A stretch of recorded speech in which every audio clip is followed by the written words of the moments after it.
They're back against the wall, ball at the Sidney 31. I know the Jackets don't want to fall down by 14 again. Quarterback, the lead blocker, that won't matter. Libertus carries for about 7, but that's going to be holding. So 2nd down and 1 is about to become 2nd and 11.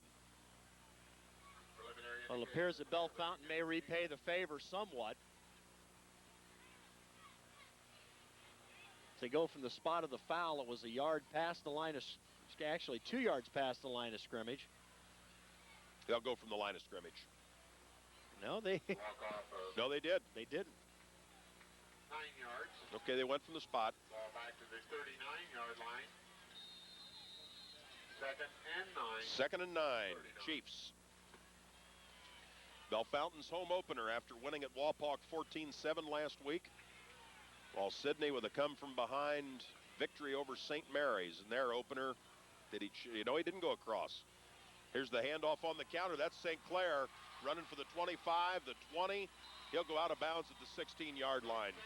You were talking about Jeremiah Johnson running off sides, but ran himself out of the play. Stunning on that side, and they brought the counter back this way. It's big yardage for the Chieftains down to the 16. 24-yard pickup and another 1st down. And again, we thought the ball was back in Sidney's hands, but that was not the case. Jackets need to suck it up right here as Bellfountain very deep in what would be termed 4-down territory. 2:32 showing in the 3rd period.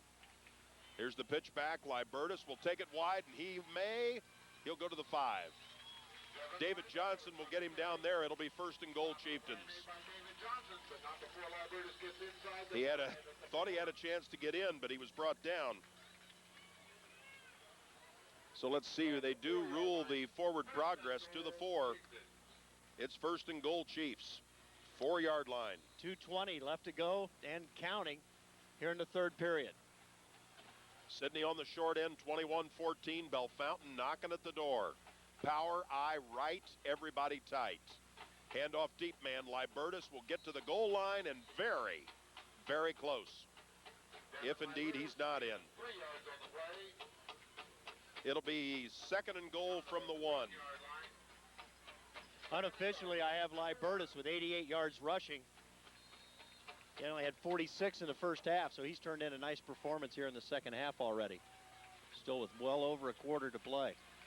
Again, the power eye right with both Bowser and St. Clair in front of Libertus, who will try to carry it in. The ruling from the far official, who it appeared did not have much of a look at it, is that the goal line was penetrated. That's touchdown, Bellfountain. So the Jackets, for the 3rd time tonight, will fall behind by 2 touchdowns. Point after touchdown will be attempted by 67 Bart Austin. 1:34 remaining in the 3rd quarter. Bart Austin for the attempted point after. Here's Austin trying to go 4 for 4 out of Thompson's hold.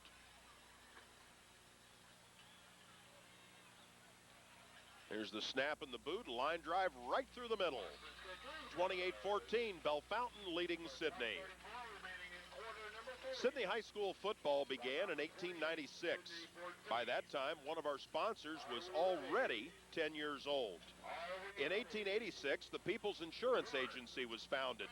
In 1926, 40 years later, the business became the Reese Insurance Agency, as it remains almost 70 years later. The Reese Insurance Agency is located in Courtview Center in downtown Sidney, offering a full range of personally tailored insurance services for both individuals and businesses. 2 Sidney traditions, Yellow Jacket football and Reese Insurance.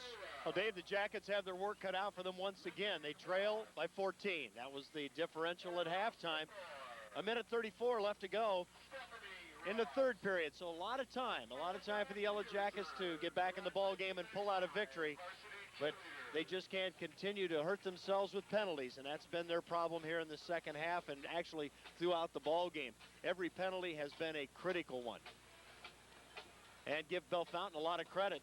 They've gotten a second chance and have capitalized and scored against the Yellow Jackets. Libertus looks like he's running on fresh legs.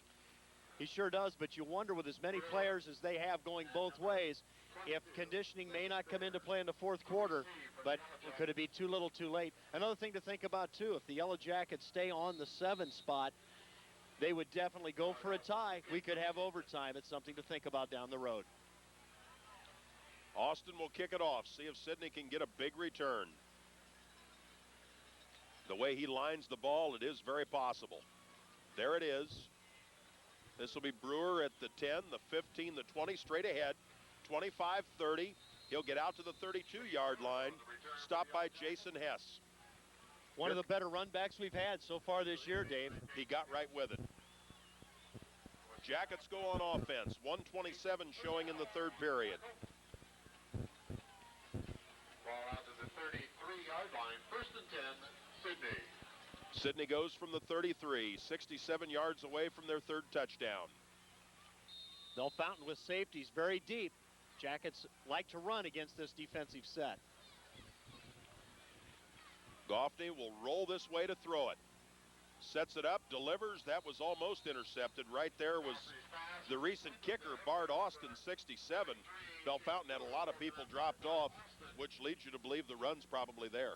That's right. They were looking for pass. Sidney threw right into the heart of the defense.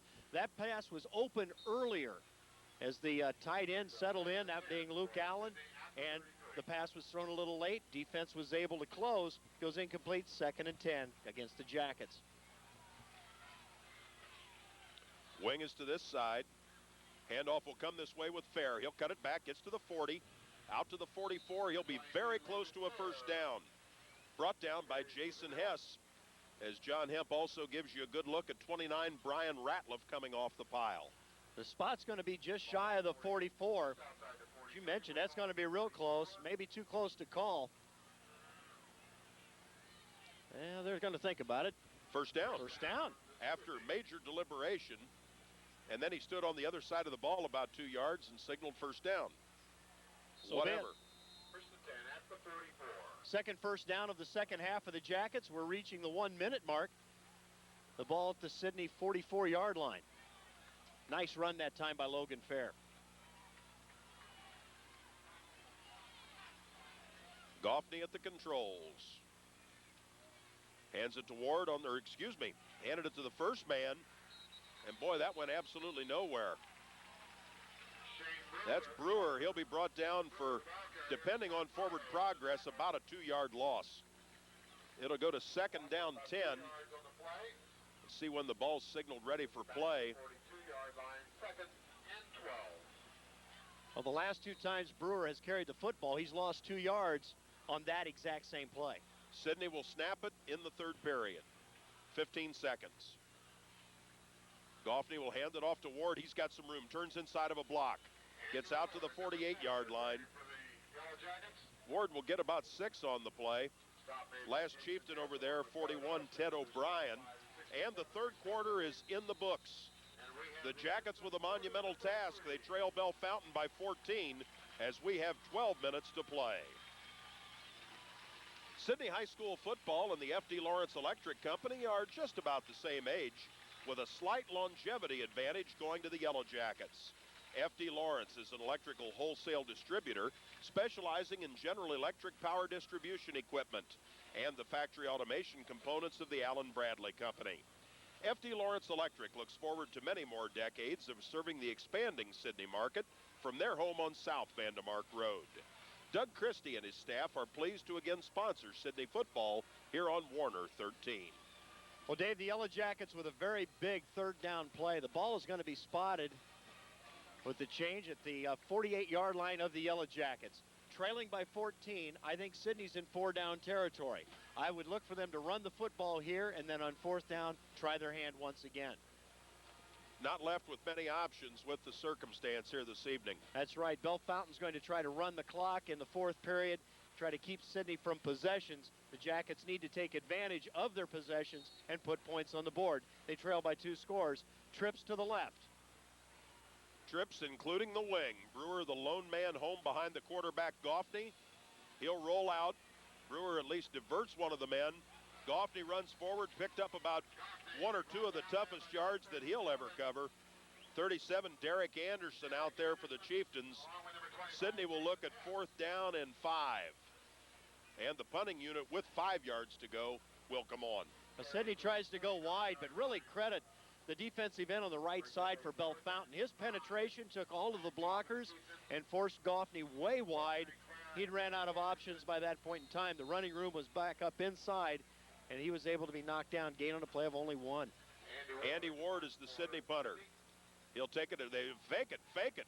Hiked it to Waters, the up man wants to throw. He better take off. He doesn't get there. The fake punt does not work, and Bellfntn didn't buy it. Up to make the play, Brian Ratliff, number 29, and let's give credit. Bellfntn defended it well, and they're playing a good football game. Sure they are. They deserve to be ahead. Sidney gambles and comes up empty. We thought they'd go for it on 4th. They do. But Waters had his man to throw to, Johnson, but elected to try to keep the ball, and he just had no other options but to take it out of bounds. Bellfntn gets it on downs, 1st and 10. 1st and 10 at the 46 of the Jackets. Jacket defense has to stiffen. Libertus forced outside. Now he's going to get the corner turned, and he looks to have a 1st down. Yes, he does. Libertus picks up about a dozen. David Johnson over there for the Jackets. Also Kent Witt, 41. So Libertus has the 1st down for Bellfntn. If the Chiefs go in here, it's basically over. Well, Libertus with tremendous second effort that time, Dave. He was in a situation where it appeared like he might be tackled in the backfield and turns it into an 11-yard 1st down, which also puts him unofficially at 100 yards. Chiefs go with a fresh set of 4. St. Clair on the counter. Johnson's got him. It'll be a pickup of 3 yards. Paul Neves also in on the stop. We'll go to 2nd down 7. Less than 11 minutes to play in the ball game. Sidney home next week for Xenia. Join us on Saturday morning, every Saturday morning at 9 a.m. for Yellow Jacket replay right here. Well, Bellfntn, Dave, has really done a nice job of mixing things up on the Jackets. They've had all the ball carriers in the backfield have carried the football, and they've mixed in the pass well. They've just turned in a nice performance so far. There'll be a dive with Libertus, shows some good power, gets to the outside the 20, 15 down to the 13-yard line. That'll be another 1st down Bellfntn. Sidney defeated a team in a preseason scrimmage that was supposed to be a or the favorite in Bellfountain's league, the Central Buckeye Conference. We're speaking of Tecumseh. The Jackets didn't have much trouble with them. But I've got to think Bellfntn, a senior-laden team, putting on this type of performance, en route at least right now to their 2nd victory of the season, if you'd re-poll, might be the favorite in the CBC. Well, no kidding. Here comes the pitch back to Libertus, using the quarterback as a lead blocker. He's tackled from behind, but in the process, Paul Neves got the hit to drive him inside the 10 down to about the 8-yard line, where it's going to be 2nd down and 4. You know, you made the comment earlier, Dave, and I've got to echo that once again. Libertus looks like he's running on fresh legs. He is just carrying Sidney tacklers with him and breaking a lot of arm tackles. Pick up on the play of about 7. Chiefs split Boy to this side. Here's Libertus, cuts it back, he's in. Touchdown Bellfntn. And that will basically do it. Chiefs go up by 3 touchdowns with 9:25 to play.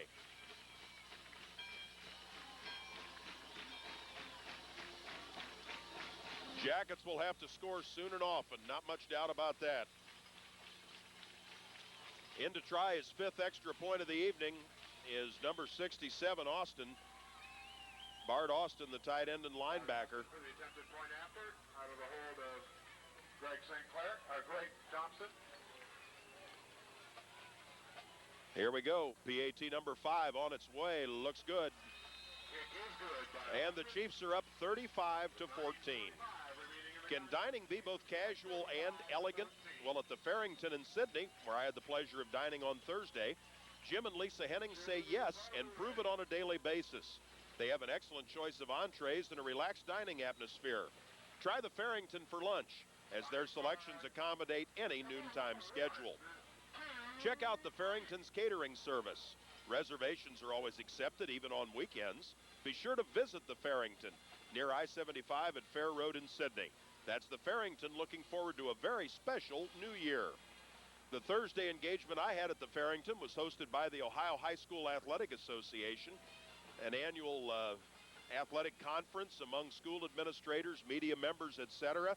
And as Assistant Commissioner Hank Zaborniak told the group at the Farrington on Thursday, if we accomplish anything or not, we had a darn good meal. Well, Dave, if the Jackets didn't find themselves in the soup before, they certainly are now. 9:25 left in the ball game, and they've got to put 3 touchdowns on the board just to tie. Be a nice time to break one and get a quick score right here. That's really the only remedy for what we're looking at. Brewer will be the deepest Yellow Jacket. He's back with Fair and Ward. Brewer at the 6, the other 2 guys at about the 8. 9:25 to play. Here's Austin's kickoff. That's his best boot of the night right there. Fair will take it back at the 5, 10, 15, 20, 25, 27-yard line. Nate Purnell, 88, who made a dandy special teams play earlier in the game, also in on that stop. He assists Jason Hess. Well, an excellent kick and a pretty nice return. All things considered, the ball is going to be spotted just shy of the 27-yard line. About a 22-yard return. Jackets in business there, 1st and 10. You'd almost think the Jackets are going to have to throw. Bellfntn deploying their safeties 15 yards off the ball. They are very deep. Goffney to throw it, tries a slant. Getting a hand up to bat that one away is 55, Scott Marlowe. So we'll go to 2nd down 10. That's pretty simple. 2nd and 10 at the 26. The Jackets able to move within 7 points 2 different times after falling down by 14, but the 3rd time they fell down by 14, eventually it becomes 21. Well, the Jackets split them out wide both sides, wings in the slots. A little bit of everything here. Goffney to throw it, pump fake, unloads, got unable to locate the football. Logan Fair out in the flat. So the pass falls incomplete. We're going to go to 3rd down 10. Well, the ball went right over top of his headgear, but as you say, he didn't locate the ball in time, and he was wide open. That would have been a nice big gainer for the Jackets, but instead, 3rd down and 10. Brings it back again to the 26. Well, we remember, you mentioned it at the outset, Dale, it's appropriate. The Jackets' last regular season win over St. Mary's was at 87, and Sydney was a loser here the next week. Looks like deja vu. 8 years later. Goffney to throw, they set up the screen, that was almost intercepted. Oh boy, with a good shot at it, 92, Chris Schmidt. You know, Bellfntn being a Division II team just might start thinking playoffs after 2 weeks. They knocked off Wapak, which may still be 1. I'd have to look that up. Yellow Jackets are a 1. And Sydney's a team that'll definitely go on and win some games despite tonight's setback. Andy Ward will punt it with 8:56 to play. And they beat a team that's going to win some ball games this year too in St. Mary's. St. Clair and Anderson to receive. Yeah, that won't benefit Bellfntn. It used to. There used to be 2nd level points. There is a great punt by Ward. Nice hang time, forces a fair catch at the 41-yard line. St. Clair handling the football, and the Sydney defense will come back out. Sydney trails by 3 touchdowns with 8:50 remaining. Well, Dave, in high school, a 33-yard punt, no return, nice hang time, and that was into the wind. So a very nice punt by Andy Ward, and our first punt that counts of the evening. How about that? Yeah, Bellfntn great field position, however, on their own 41. Chiefs go 1st and 10. They'll love to churn some clock. Libertus gets loose, midfield, 45. He's down to the 37-yard line. Tackled by 30, Howie Ludwig. It's another 1st down for the Chiefs. As Dale, I remember you updating Libertus, late in the 1st half with 88. How about that young man for the evening now? Well, that's going to put him unofficially at 153 yards when the Jackets held him to 46 in the 1st half. And 153, excuse me, that 88 would have been in the 3rd quarter. That total you just gave will put him close to 400 for the season. Wow. That's a dandy start. They didn't need him in the first half, but boy, he's just eating the Jackets alive in the second half. Fumble on the snap, able to pick it up as the quarterback Thompson and take it ahead to maybe gain a yard. Neves, Chambers, a couple of other folks in there in on the stop. Time is the ally of Bellfntn, so is field position, so is the scoreboard. Sidney will need to regroup next Friday against Xenia. We talked about conditioning coming into play in the fourth period, Dave, thinking that the Jackets with 2 platoon should have the advantage, but it looks just the opposite at this point in time. 7:50 to go in the ball game. Chiefs are looking good. Greg Peitzmeyer has a nice ball club. There's Libertus again. He'll cut it wide, 25-20. Leans out for even that extra yard down to the 17-yard line. That's a quality carry, a quality effort. Sidney perhaps nursing an injury over there. Mike Chambers a little bit slow to get up. And now the Sidney coaches will be waved off the field. Let's double check though. Maybe they've taken time out. Now Chambers, that's a little more severe. They will take a look at him. 7:37 to play, 35-14 in favor of Bellfntn.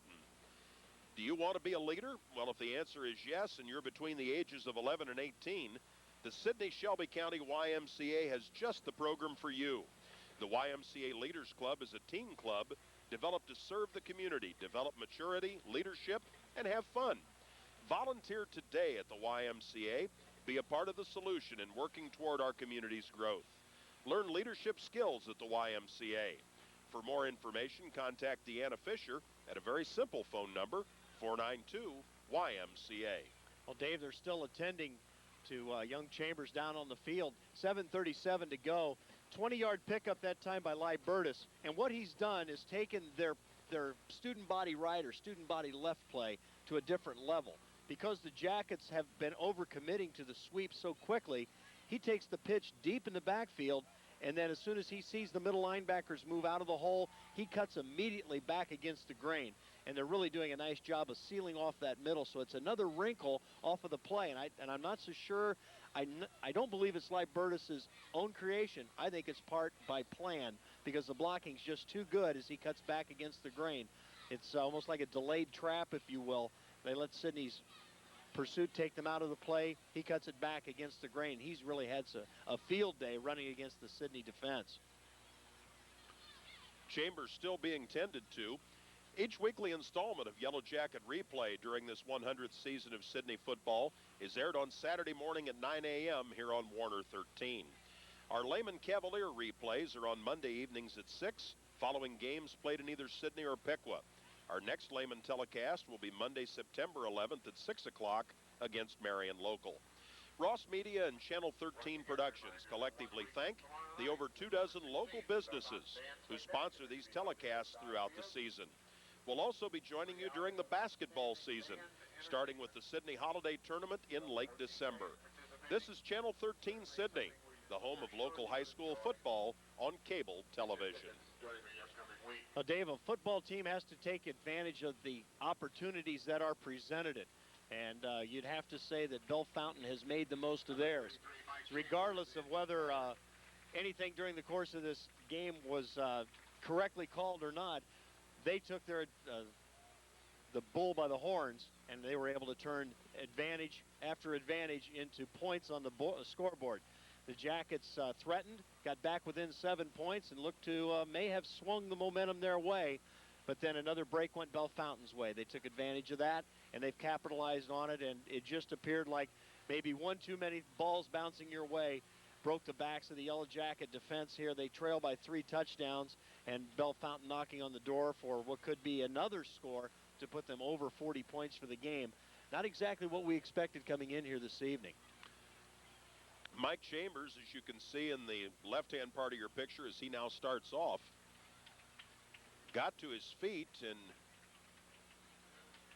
I think woozy more than anything else. I've got to think that. And the emergency squad here at Bellfntn will go over to take a look at that young man as he's going off largely under his own power. All precautions will be taken. Well, to set things now, the ball is going to be spotted at the 17-yard line of the Yellow Jackets. It'll be a 1st down and 10 for Bellfntn. They have already picked up 4 first downs here in the 4th period, Dave.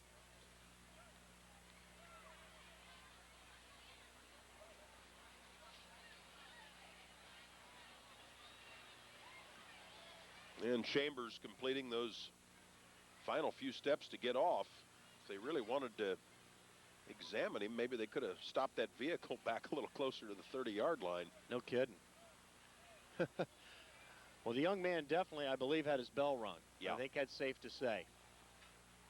So he'll go into observation. They'll check him, of course, for concussion and see how he's doing. Now he's made it to the sidelines and is seated at that point, and they'll continue their inspection of him. And the Yellow Jackets defense is now ready for action.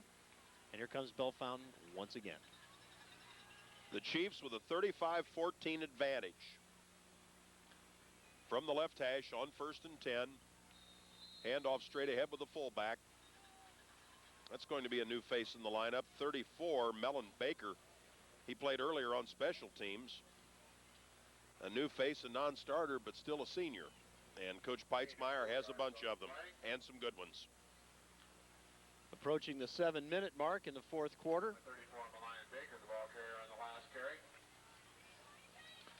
Split backfield, wing to the right. Thompson, the quarterback, pitches to Libertus. He'll cut it back. And brought down there for the Yellow Jackets, 68, Phil Watkins. 5'10", 214, defensive lineman, a junior. That'll make it now 3rd down. Still the better part of 3 yards to go for the 1st down. Now as they spot it, we'll call it 2. 6.5 minutes remain. This place has gotten pretty quiet all at once. Sure has. Another thing, too, Dave, you always wonder at this point in time, the game's very much in hand, why Bellfntn continues to run their starters. And there's Baker once again. He's got the 1st down. That'll be 1st and goal, Chieftains.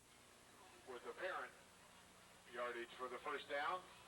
Baker's a newcomer in the lineup. They're not sure if there might be a couple on the offensive front, but all the skill numbers other than Baker look pretty familiar. Libertus still there. Thompson, the quarterback. The 6-yard line, 1st and goal. It's a 3-touchdown lead with 6 minutes to play, and it's almost a 4-touchdown lead. It's only 7 yards from being exactly that.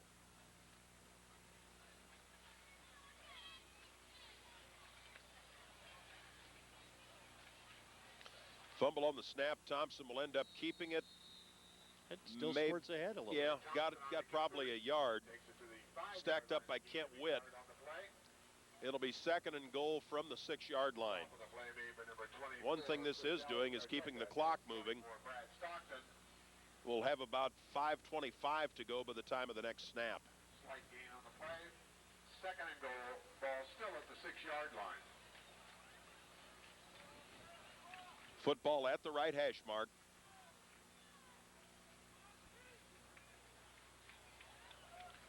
The snap is at 5:18. Option play comes this way. Pitch to Libertus. Little bit behind him. He had to wait for it, but I don't think would have been able to turn the corner anyway. Johnson helps to string it out, and that play will be stopped back at the 9-yard line. Loss of 3, 3rd and goal from the 9. Play stayed in bounds, so the clock moves. We have less than 5 minutes. Good pursuit that time by the Jackets. Nowhere to go on that option play. They strung it out well. Even with a good pitch, as you say, I don't think there would have been much of a gain. But Libertus has turned some no gains into some very nifty gains this evening. A fine running back. You know, the sideline also entered into that. Here's the pitch to Libertus. He'll follow it into the middle of the line, gets maybe to the 7. Gain of 3 on the play. Wheeler in on the stop for the Jackets, along with Neves and also Jeremiah Johnson. It'll be 4th and goal. And the Chiefs will have that from the 7-yard line. We haven't had any rain here in the 4th quarter. The 2nd and 4th have been pretty much rain-free, and the turf has held up beautifully. Our compliments on that. Libertus will try the sweep. He'll get to the 5, no further. Wheeler and a couple others will stack that up, and the Sydney offense will come onto the field. The Jackets with one more tune-up before GMVC play begins, and that'll be at Trotwood Madison, a school that really had a tough ball game, a narrow loss to Dayton Meadowdale the first week of the season. The new Trotwood coach is from Maria Stein, Roy Toby, former player over there under Ken Meyer. 3:56 to play. Jackets about to break the huddle.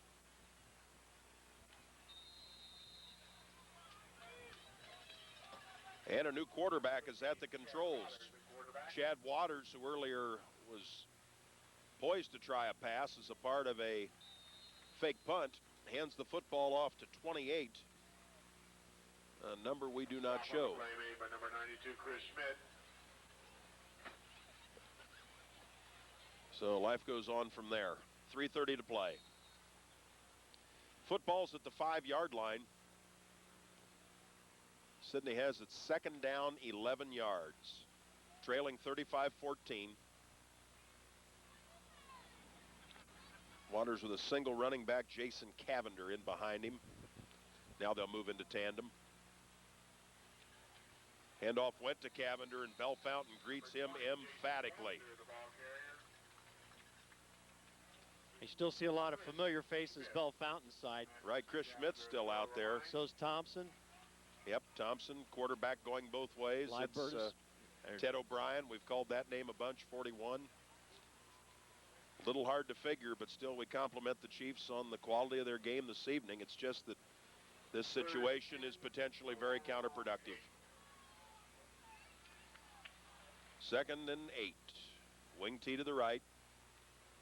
Waters will hand it off. Coming this way will be 32, and again, we don't show that. We apologize. Some last-minute numeral changes for the Jackets. And on this night, our priority was to keep dry and get on the air. So we apologize, especially to the families of the individuals we're not able to recognize. Number 4, Andy Ward. We'll work on getting that rectified for next week. We've got 8 weeks to play. Ward will be the punter. Into the football. That'll hit it about the 30. Take a pretty good roll. Logan Fair caught it at about the 38-yard line. Chiefs will go on offense. Marked by the officials at the 38. And this looks to be a totally new unit. Put it in play. 1st and 10, Bellfntn. 33-yard punt for Andy Ward. Only the second punt of the evening for either team. Sydney lined up to punt earlier, faked one. Bellfntn had lined up to punt once and received a roughing the kicker call that was very, very beneficial. Sure was. That's when Sydney had, Pat Schmidt, now a quarterback for boy. the season. Yeah. It sure but at any turned the rate, game. it sure made a difference, but you can't take anything away from the Chiefs. There will be some sort of procedure, I believe. It helped to turn the game. There's no doubt about that. The Jackets were within 7, but like you say, when opportunity presents itself, the home squad tonight has totally responded. Yes, they have. They picked off 2 Sydney passes in the first half. That was the difference there. They were the benefit of an offsides call against Sydney when it appeared they were going to force Bellfntn to turn the ball over on downs then. And then another 15-yard penalty against the Jackets on a face mask. Continued another play. Right. So That's exactly right. Bellfntn just took advantage of the Sydney mistakes. You can make a whole list, and the Chiefs have known what to do with just about every one of them. A little bit of confusion as they hand the football off. Looked like a pitch to somebody who wanted to run straight ahead. Corey Fonstock, number 28, carried the mail. Paul Neves, among others, for Sydney. In on the stop. Football at the 44. A minute to play. Football signaled ready for play. Chiefs will probably snap it twice. Twice more would be a pretty good bet. 2nd and 16.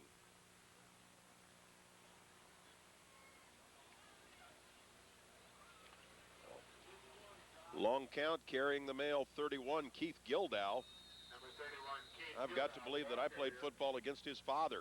There was Keith Gildow and Rick Gildow on the Bellfntn teams of 41. the early 1970s. Winning on the stop for the Yellow Jackets. Ludwig on the bottom of that pile. Also 68, Phil Watkins. Falls in at the 40. Clock continues to tick away, and we may not have another play, David. Yeah, they don't have to snap it. Pat Schmidt has been at quarterback for the Chiefs the last few plays. And with the time the ball was marked ready for play, the Chiefs realized that they do not have to snap it again. 5, 4, 3, 2, 1. This one's in the books. It's certainly not what the Sidney folks were expecting who came over here tonight. They met a Bellfntn team that went 5-5 a year ago. Hasn't done particularly well in recent years. They play a lot of people both ways. And I'm telling you, they deserve to win this football game, very simply put. Bellfntn 35, Sidney 14. The Jackets will need to get it regrouped next week for an event where they host Xenia at Julia Lamb Stadium. As you may have heard in the background, the Chieftains will play Marysville, which of course is just down State Route 33 from here in Chieftain Country.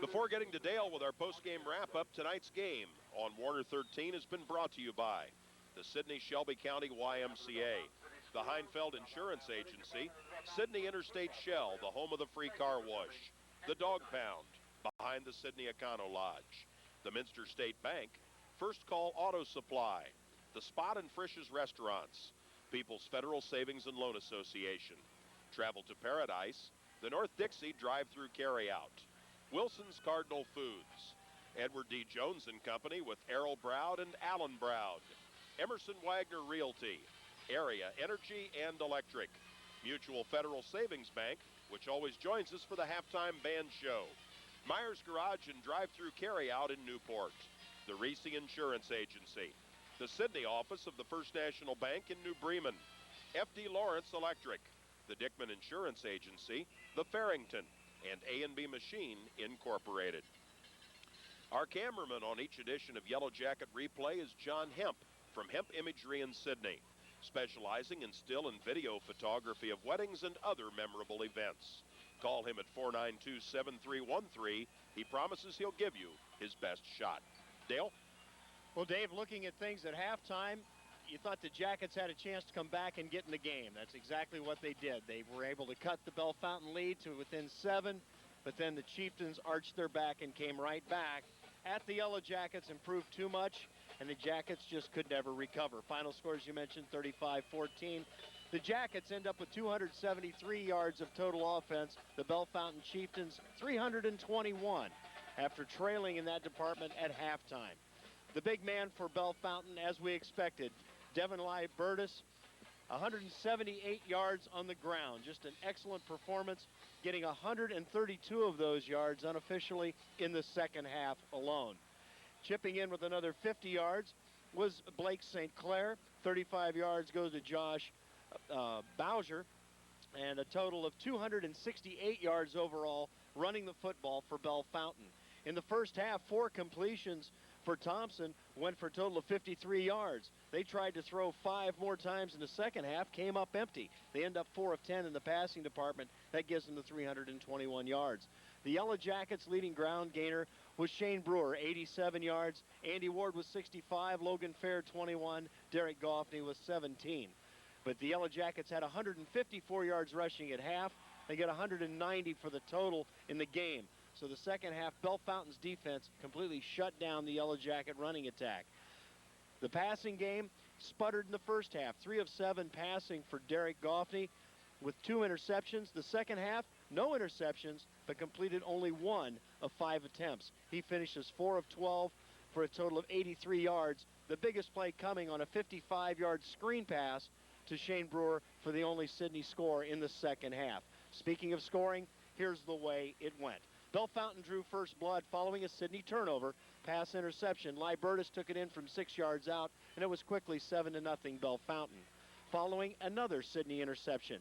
Bellfntn scores. Thompson to St. Clair on a 4th down. 13 yards for the score. Kick was good. It was 14-0. Jackets score. Still in the first period. 7 seconds to go on a pass from Goffney to Ward on 4th down. 17 yards out. It was 14-7. And that brought the Jackets within 7 points still in the first quarter of play. Bellfntn managed to score once more before the halftime at 9:40. Bowser on a run from 16 yards out. It was 21-7, and that's the way we went to halftime. Bellfntn received the opening kickoff. The Jacket defense held. The Sidney offense went to work. And what looked to be an obvious passing situation, Sidney dialed the right play. A middle screen to Shane Brewer, who went 55 yards for a Jacket score, 21-14, and it looked like old Uncle Mo was over on the side of the Sidney Yellow Jackets, but that was not to be. Things turned around in the next possession, and what we thought would have been the ball turned over the Jackets following a punt. Roughing the kicker was the call, and the Bellfntn Chieftains were in business, 1st and 10. The Jackets sputtered from there. Bellfntn got stronger as the game went on. Still in the third period, Libertus on a 1-yard plunge at 1:34 mark third period. Kick was good, 28-14, and then he capped it off in the fourth period at the 9:25 mark.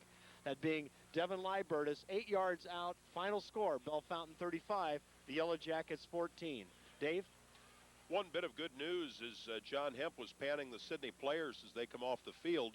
We do see number 33, Mike Chambers, so he did not require assistance to leave the stadium, and at least on the preliminary examination and the fact that he's with the team, that is good news. The Jackets need to get regrouped. Installment number 3 of Yellow Jacket Replay comes up next weekend when Sidney on Friday night will host the Xenia Buccaneers down at Julia Lamb Stadium. Our usual replay will be on Saturday morning at 9 a.m. Until that time, on behalf of Dale Gibbon and John Hemp, this is Dave Ross saying again the final score, Bellfntn 35, Sidney 14. Good evening from the top of Ohio.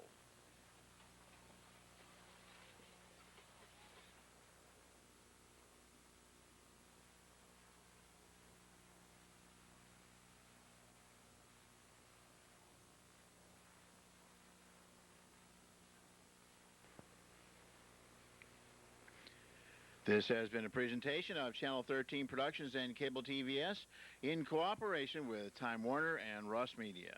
Thanks for joining us on community-minded local television. This is Channel 13, Sydney.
till then, darling, you'll never see me complaining. I'll do my crying in the rain.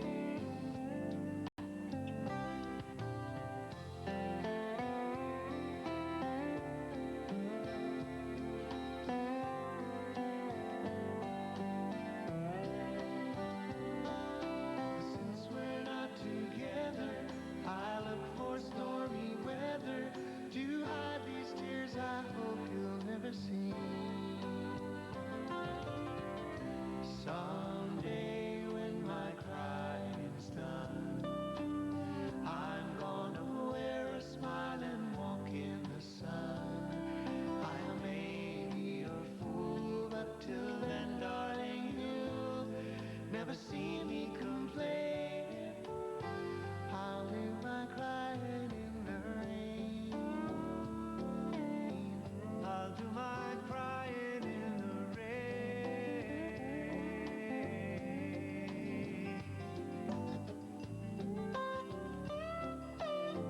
I'll do my crying. I know where to hide my eyes. Crying, crying, crying.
That's Shaw Blades on WMVR, and I'll always be with you. Before that, we heard from Art Garfunkel and James Taylor and Crying in the Rain.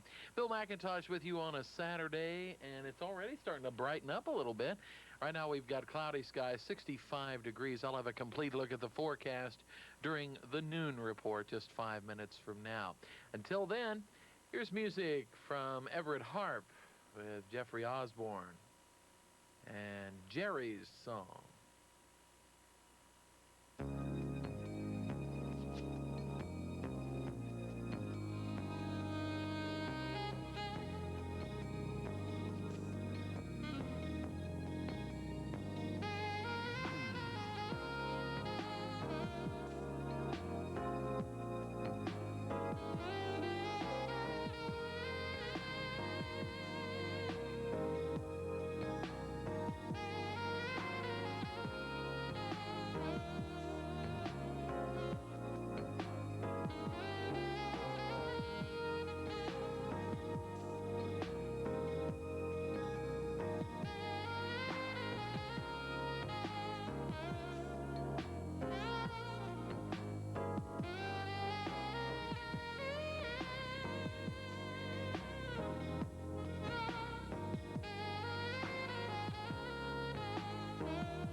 Every night when I close my eyes, I see a different world inside. I just imagine it's you and I, alone in paradise. Every morning I long to see that you're not just in my dreams. I'm so thankful reality brought your love to me. Oh,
the next morning.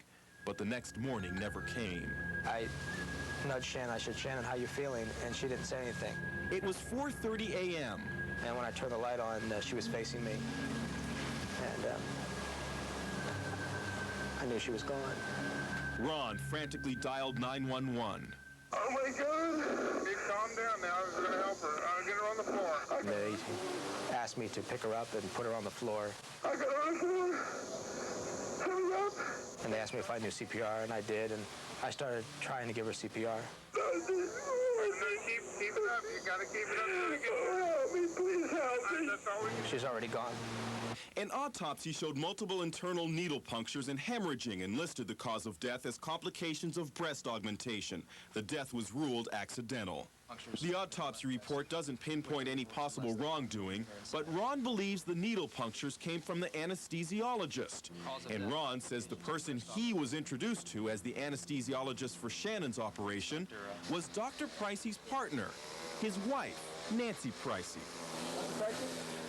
Dr. Pricey told us because of personal confidentiality, he couldn't comment on the case, nor would his lawyers.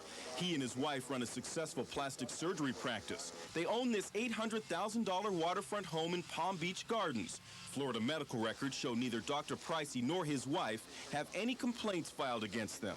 But Ron D'Amico believes there was negligence in Shannon's operation. I don't think there's intent here, but they did what they did. And she's gone. She was 25 and beautiful, with a son and a bright future. She paid $3,900 for an illusion, but those who loved her are paying a much greater price. The state attorney's office investigated Shannon's death. They found no basis for any criminal charges against Dr. Pricey. When we come back, Elvis Presley's lost recording.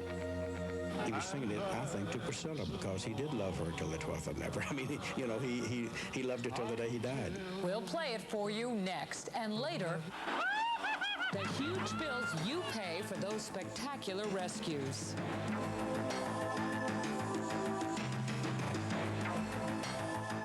If you have a story that you think we should investigate or home video that's newsworthy, just call us at 1-900-TIP-LINE and leave us a message. That's 1-900-TIP-LINE. The call will cost you 95 cents per minute, 2 minutes maximum. Or you can leave us a message at our email address, ajournal@aol.com.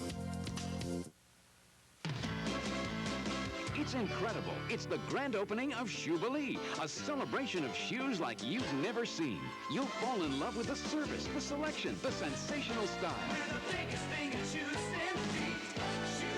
Treat your feet to more brand names and save 20% at our Festival of Footwear, Fashion, and Fun. Don't miss the grand opening celebration this Saturday of our newest location in the Southtown Center next to Dayton Mall.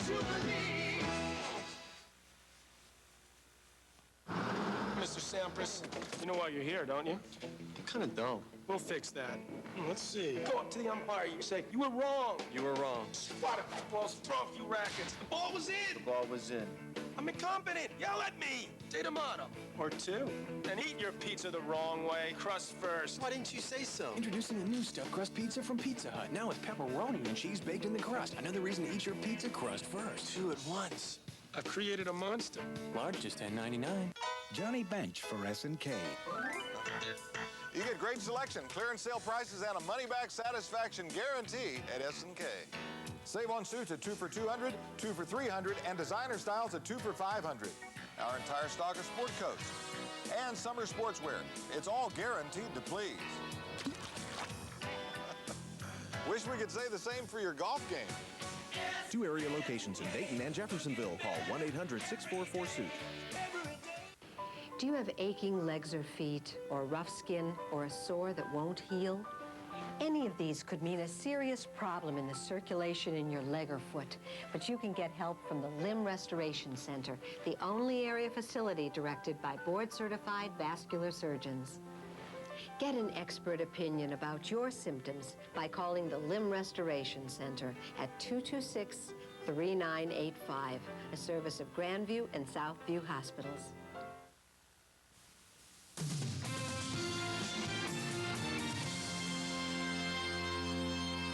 For For years, there were rumors that there were lost recordings of Elvis Presley in somebody's basement. Well, that is one rumor about Elvis that turns out to be true. 18 years after his death, a new Elvis single is going to be released, and you're going to hear it now for the first time. Here's Lauren Terry. Since his death 18 years ago, Elvis fans have tirelessly tried to unearth everything Elvis. Every turned-up treasure a clue to the man whose life was a series of rockabilly contradictions, the tough guy who did it his way. These pictures were taken by Ed Bonja, Presley's photographer throughout the 70s. Devoted to his boss, Bonja says he only shot Elvis from his good side. But in addition to his vast photo collection, Bonja also had something else to remember Elvis by. In August of '74, Bonja attended a rehearsal session in Los Angeles, where Elvis was preparing for his Las Vegas act. There, Bonja says Elvis broke into a song that he'd never heard Elvis sing before. And as history bears out, he would never sing again. 12th of Never. It was the Johnny Mathis hit, 12th of Never.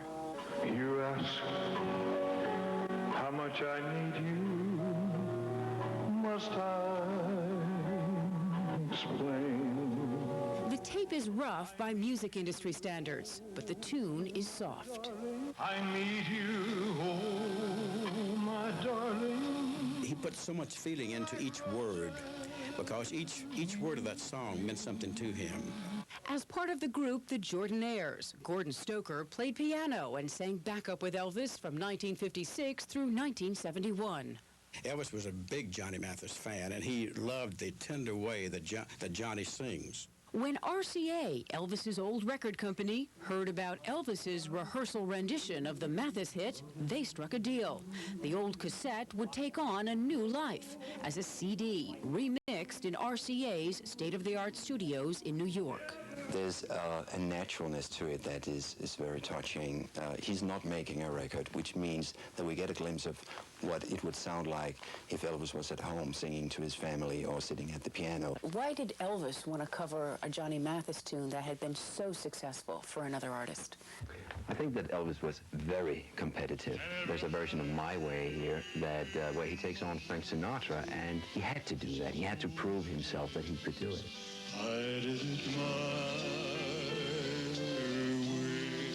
Elvis may have had the killer instinct to go one better on a song already out there, but Gordon Stoker has another, more sentimental theory as to why Elvis would want to croon such a tune. He was singing it, I think, to Priscilla because he did love her till the 12th of Never. I mean, he loved her till the day he died. And that's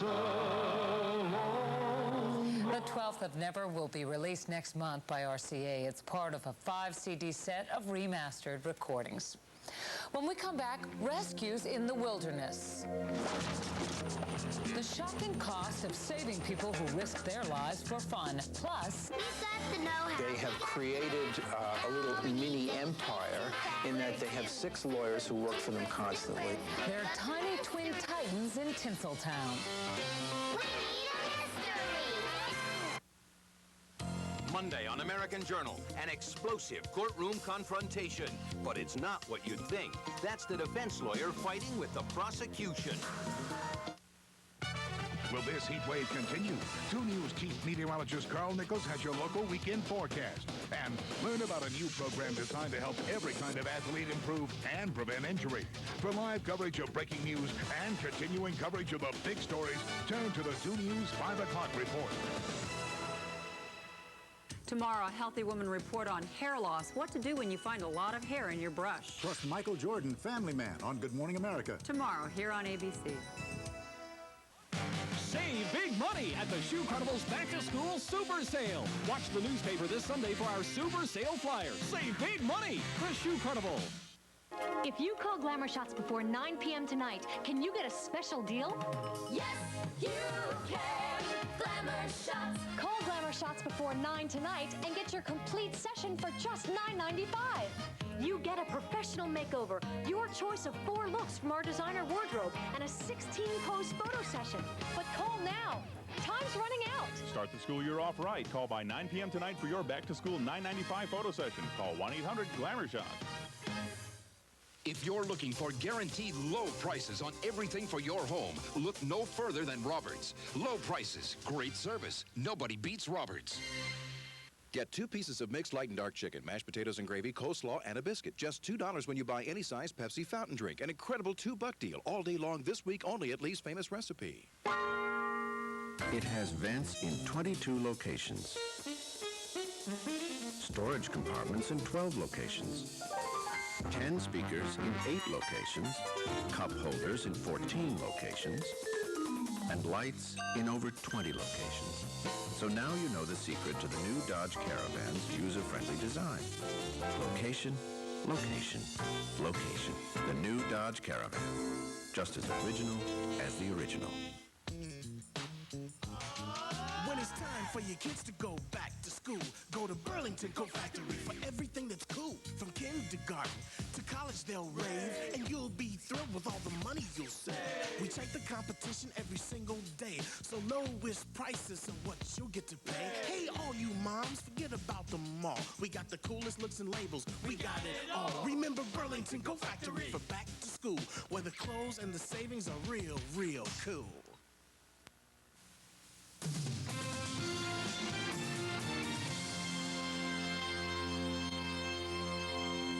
Washington State has some of the most spectacular wilderness in the world. Every year, thousands of tourists head into the state's national parks and forests for camping, skiing, rafting, and mountain climbing. And every year, some get lost or injured, and often it's their own fault. As Mark Sauter reports, the cost of rescuing them is enormous, and we're all paying for it.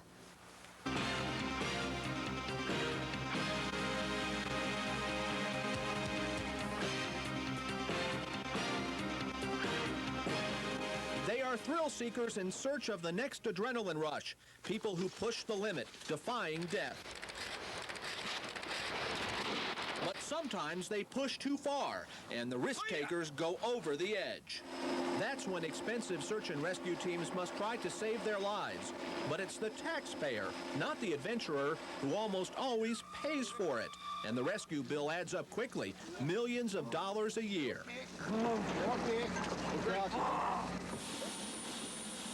Every year, the government has to rescue people from public lands across America, including here in the Great Smoky Mountains National Park.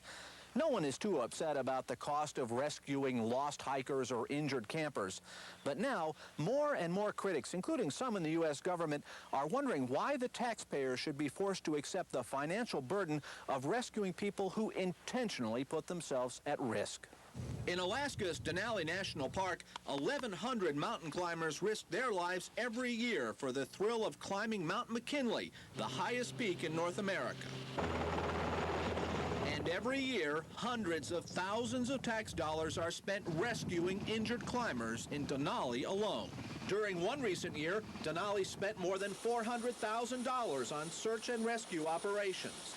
In spite of that, 11 climbers died, and 10 of them weren't even American. They were foreign thrill seekers.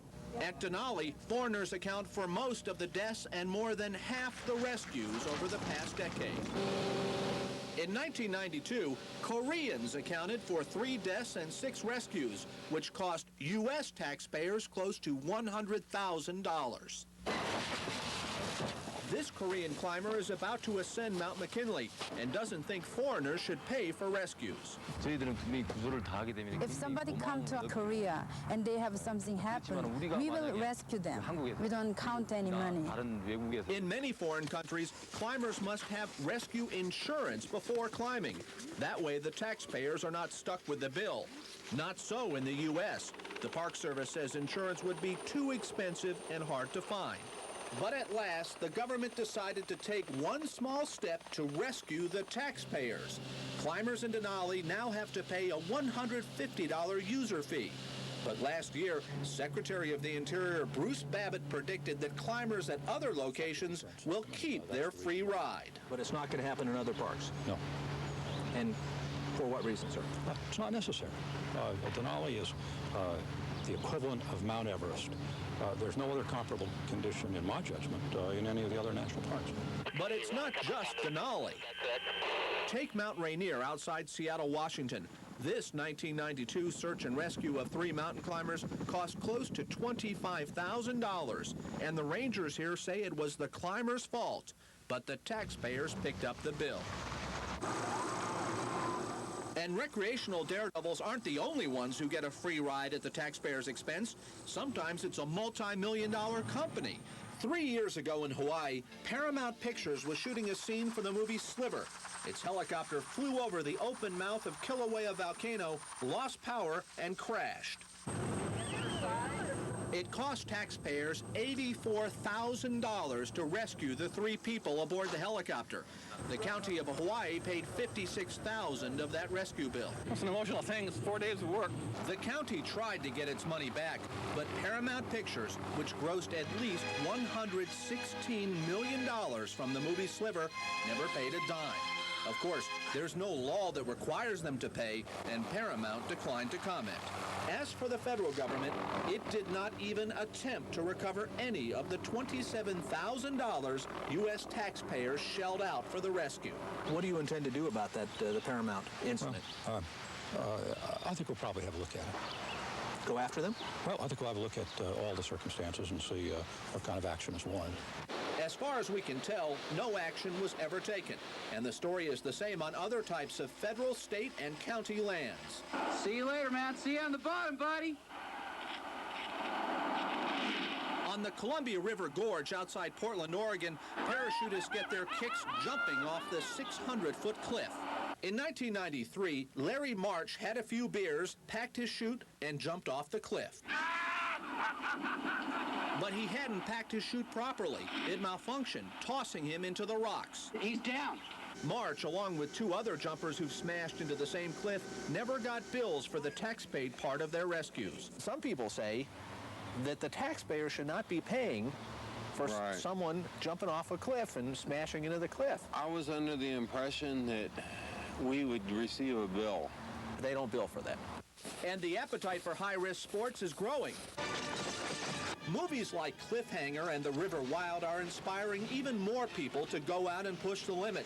And when they need to be rescued, you'll probably end up paying for it. Well, you heard Bruce Babbitt say there were no plans to charge fees to climb mountains other than Mount McKinley, but there is persistent speculation that fees may be charged to climb at other selected sites. When we come back, Hollywood star twins. I have a freckle underneath my nose and Marky doesn't. That's next.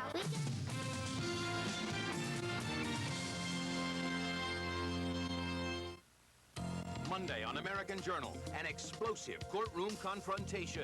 But it's not what you'd think. That's the defense lawyer fighting with the prosecution.